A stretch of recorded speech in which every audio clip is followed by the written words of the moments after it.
Sud Radio refait sa déco avec Maison Créative. Sandrine Debruy. Bonjour Sandrine. Et bonjour Laurence. Alors ce matin on parle matériaux biosourcés, forcément, clin d'œil au Salon de l'Agriculture dont on a largement parlé ce matin.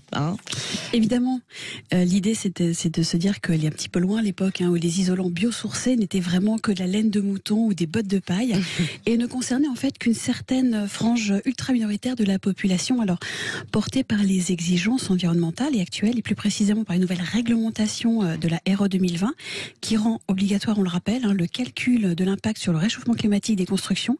Donc la filière des isolants biosourcés, elle connaît un développement ultra rapide. C'est assez impressionnant en fait dans le cadre du développement. C'est vrai que le choix des matières premières respectueuses de l'environnement est devenu quasiment indispensable dans le secteur du bâtiment.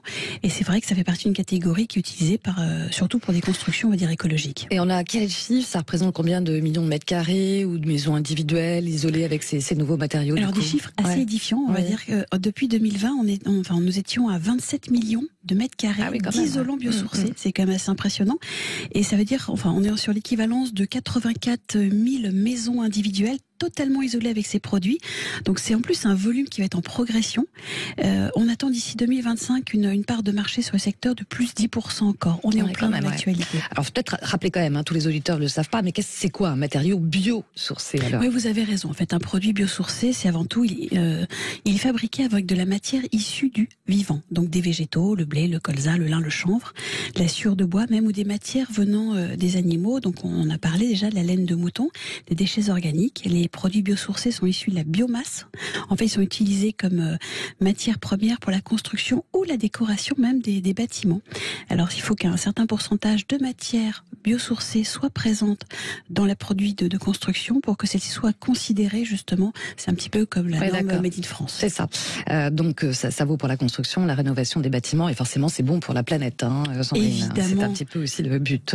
Ouais. Alors, on en a quelques-uns qu'on connaît bien surtout et qu'on utilise. Par exemple, on a le bois. Ouais. Alors lui, on l'aime pour ses performances acoustiques et thermiques. Il est utilisé pour les habitations durables, notamment pour les charpentes, les murs, les isolations, décorations.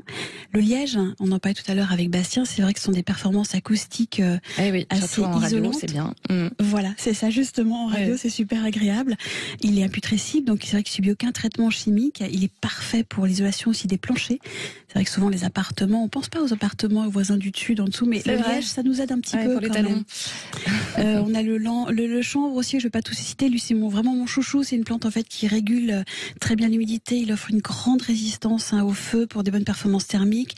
On a la ouate de cellulose, on a la laine de mouton, évidemment, on l'oublie toujours pas non plus. Ouais, c'est ça. Alors, je crois savoir que vous aimez bien faire des classements. On n'est pas à la cérémonie des Césars, comme j'ai entendu ça. Il y a peut-être un podium là que vous pouvez nous proposer. Alors, on a un petit podium effectivement. Il y a pas de gros trophées, mais il y a quand même un petit podium. Dans les nominés. C'est ça. On a les awards de l'innovation. Alors, elles ont été dessinées par. Ah si, ça existe alors. Si, c'est vrai. En plus, c'est Batimat en fait qui est vraiment dans la catégorie gros œuvre structure. Alors la médaille de bronze, par exemple, on part par celle-ci qui est donc ce sont des panneaux qui sont fabriqués à partir de glacine en fait recyclée. C'est un papier qui va servir de support aux étiquettes autocollantes, qui est largement utilisé dans tous les secteurs de l'industrie. Et du coup, c'est vrai qu'on en parlait tout à l'heure, la ouate de cellulose issue de ce recyclage présente donc des avantages assez impressionnants. Alors quelle a été la médaille d'argent? En argent, sur le podium numéro 2, on a un panneau destiné au confort thermique acoustique adapté aux cloisons séparatives chez Knauf. Donc pareil, plein d'innovations dans cette matière en fait. Et pour finir, la médaille d'or, Sandrine. Petit roulement de tambour.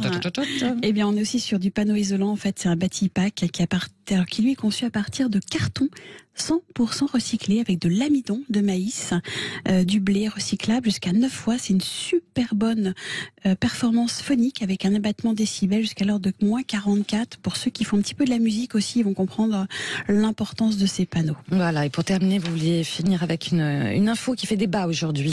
Oui, c'est vrai que c'est super important. Les architectes ont créé une pétition pour baisser la TVA sur les matériaux biosourcés. En fait, ils regrettent que les maîtres d'ouvrage choisissent souvent des matériaux techniques, construction, donc les moins onéreux, directement liés à la pétrochimie. Alors puisqu'on est sur l'agriculture, puisqu'on est justement sur les débats et dans l'actu, c'est vrai qu'à contraire, vous l'aurez compris, les matériaux biosourcés ou géosourcés d'origine naturelle mériteraient peut-être, sans doute, une baisse de la TVA pour qu'on puisse en avoir un petit peu plus chez nous. Et ben voilà, à suivre. En tout cas, c'est un beau message aussi à passer. Le Sud Radio refait sa déco avec Sandrine De Bruyne. À réécouter bien sûr un podcast sur sudradio.fr. Merci beaucoup Sandrine.